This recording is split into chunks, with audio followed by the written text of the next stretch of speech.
Manusia yang terbiasa mencari-cari kesalahan orang, tapi lupa dengan kesalahan dirinya sendiri.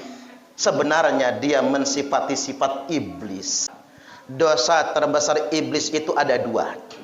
Yang pertama, dia merasa suci dengan dirinya sendiri.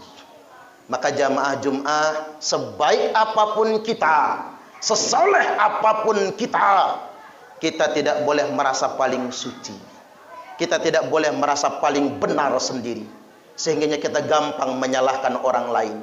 Fala tuzakku anfusakum huwa a'lamu bimanittaqa. Janganlah kalian merasa suci dengan diri kalian sendiri, dikarenakan cuma Allah yang tahu siapa yang benar-benar bertakwa kepadanya. Kemudian dosa kedua dari iblis adalah takabbur. Dia sombong dengan dirinya sendiri, sehingganya Allah murka kepadanya. Siapapun yang punya sifat sombong, sifat takabbur, maka sebetulnya dia mewarisi sifat iblis.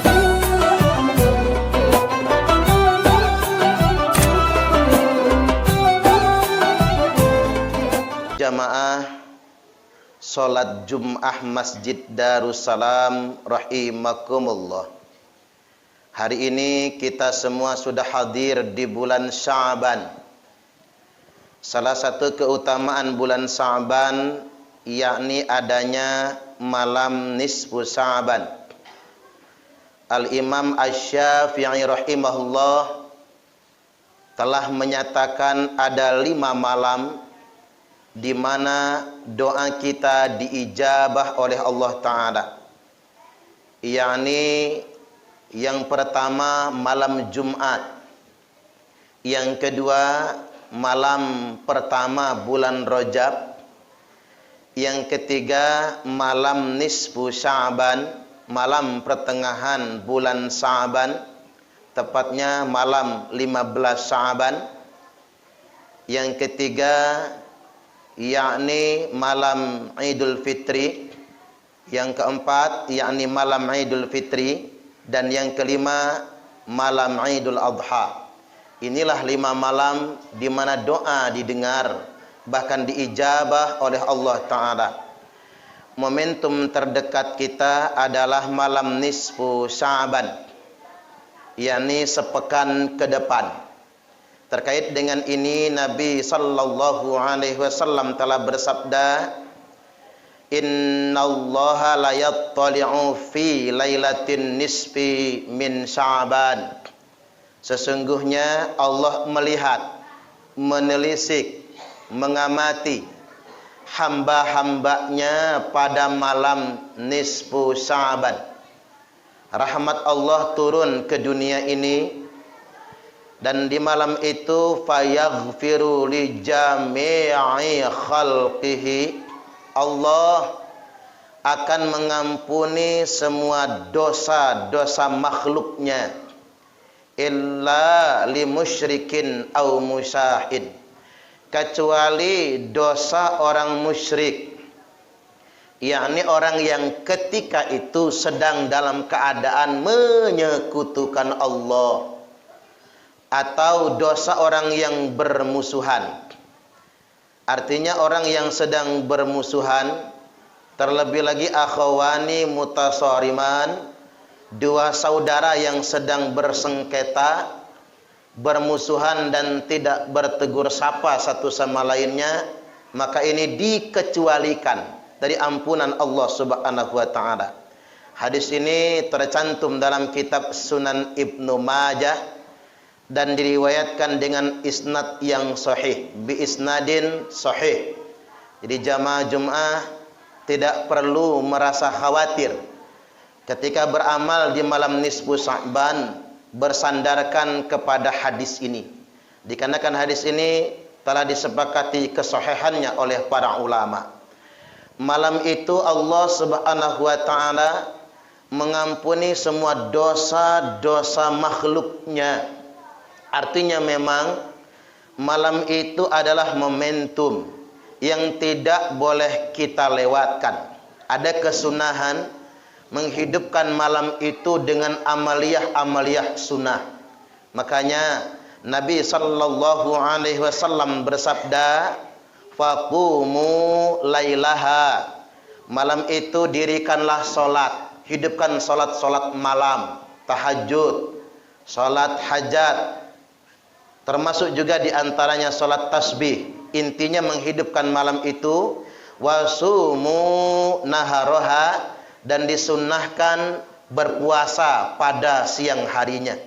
Alangkah baiknya kalau kita berpuasa sekaligus puasa ayyamul bid, yakni puasa hari muti 13, 14 dan 15 Sya'ban.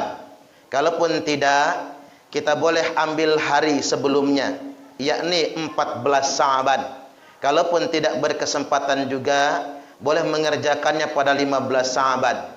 Kemudian Nabi sallallahu alaihi wasallam bertanya kepada Imran bin Husain radhiyallahu anhuma, "Asumta min surari Sya'ban?" Apakah engkau kemarin berpuasa pada pertengahan bulan Sya'ban? Maka Imran menjawab, "La ya Rasul." Pertengahan bulan Sya'ban kemarin saya enggak puasa ya Rasul. Fa idza aftarta fasum yaumain. Seandainya engkau berbuka atau tidak berpuasa pada pertengahan bulan Sya'ban, boleh engkau ganti sekarang. Artinya sudah melampaui pertengahan Sya'ban, boleh engkau ganti sekarang fasum yaumain, yakni dengan berpuasa 2 hari. Hadis ini tercantum dalam kitab Sahih Al-Bukhari dan tercantum dalam kitab Sahih Muslim, Sahih muttafaqun alaih. Catatan yang terpenting dari sini, ternyata Allah Subhanahu wa taala senantiasa mengampuni dosa-dosa hambanya. Karena pada malam nisfu Sya'ban, amaliyah kita, perbuatan kita setahun penuh dilaporkan kepada Allah taala. Itulah sebabnya mengapa kita dianjurkan menghidupkan malamnya dan berpuasa pada siang harinya, agar kita mendapatkan momentum tersebut, sehingganya Allah Subhanahu wa taala mengampuni semua dosa-dosa kita. Kita belajar dari kasus Nabi Adam alaihi salam bersama iblis diusir dari surga. Dua-duanya pernah tinggal di surga. Dua-duanya diusir dari surga. Dua-duanya sama diusir dari surga karena berbuat dosa, melanggar aturan Allah Subhanahu wa taala. Cuman yang membedakan antara keduanya, nanti Nabi Adam kembali ke surga, sedangkan iblis kembalinya ke neraka. Apa yang membedakannya? Syekh Muhammad Ad-Dauri berkata, yang membedakannya, Nabi Adam itu aqarra bidzambi, mau mengakui dosa-dosa. Yang kedua, wala manafsah, Nabi Adam itu menyalahkan dirinya sendiri, tidak pernah menyalahkan orang lain. Kemudian yang ketiga, wa nadima alaihi, Nabi Adam itu selalu menyesali perbuatan dosanya. Kemudian yang keempat, wa asra'a fit taubah, Nabi Adam itu kalau berbuat dosa segera bertaubat kepada Allah. Kemudian yang kelima, walam yaqnutu min rahmatillah, Nabi Adam tidak pernah putus asa dari rahmat Allah taala. Sebaliknya, mengapa iblis kembalinya ke neraka? Sebab yang pertama, lam yuqirru bidzambi, iblis tidak pernah ngaku salah. Iblis tidak pernah menyadari dosa-dosanya. Kemudian walam yalum nafsah, dia tidak pernah menyalahkan dirinya sendiri. Hidupnya cuma menyalahkan orang lain. Makanya jamaah Jum'ah, manusia yang terbiasa mencari-cari kesalahan orang, tapi lupa dengan kesalahan dirinya sendiri, sebenarnya dia mensifati sifat iblis. Jangan sampai kita sedemikian rupa.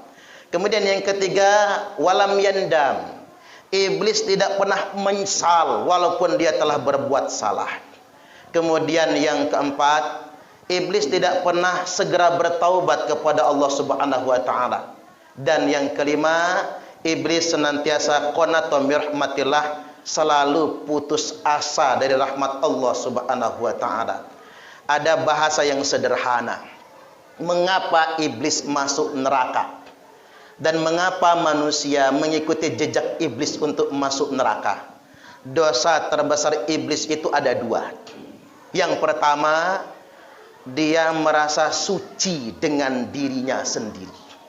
Maka jamaah Jumat, sebaik apapun kita, sesoleh apapun kita, kita tidak boleh merasa paling suci. Kita tidak boleh merasa paling benar sendiri, sehingga kita gampang menyalahkan orang lain. Fala tuzakku anfusakum huwa a'lamu bimanittaqa.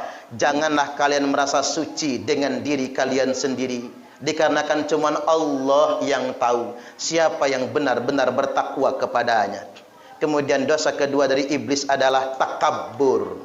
Dia sombong dengan dirinya sendiri, sehingganya Allah murka kepadanya. Siapapun yang punya sifat sombong, sifat takabbur, maka sebetulnya dia mewarisi sifat iblis, sehingganya dilaknat oleh Allah Subhanahu wa taala. Dan bagi kita semua, kita manusia biasa, dan kita diciptakan ke muka bumi ini sudah ditakdirkan untuk berbuat dosa. Kendati pun demikian, jangan pernah sombong dengan dosa-dosa. Tapi sebaliknya juga, jangan pernah berputus asa dengan rahmat Allah Ta'ala. Allah Subhanahu wa Ta'ala telah berfirman, A'udzubillahi minasyaitonir rajim.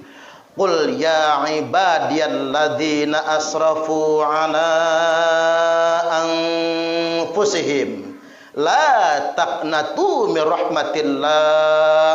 Katakan Muhammad, wahai hamba-hambaku yang telah melampaui batas akan diri mereka sendiri, banyak dosa dan kemaksiatan mereka, la taqnatu min rahmatillah, janganlah mereka putus asa dari rahmat Allah Ta'ala. Innallaha yaghfiru dzunuba jami'a.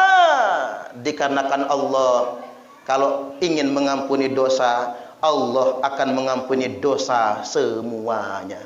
Barakallahu li wa lakum fil Qur'anil azim wa nafa'ani wa iyyakum bima fihi wa dzikril hakim wa taqabbala minni wa minkum tilawatahu innahu huwas samiul alim.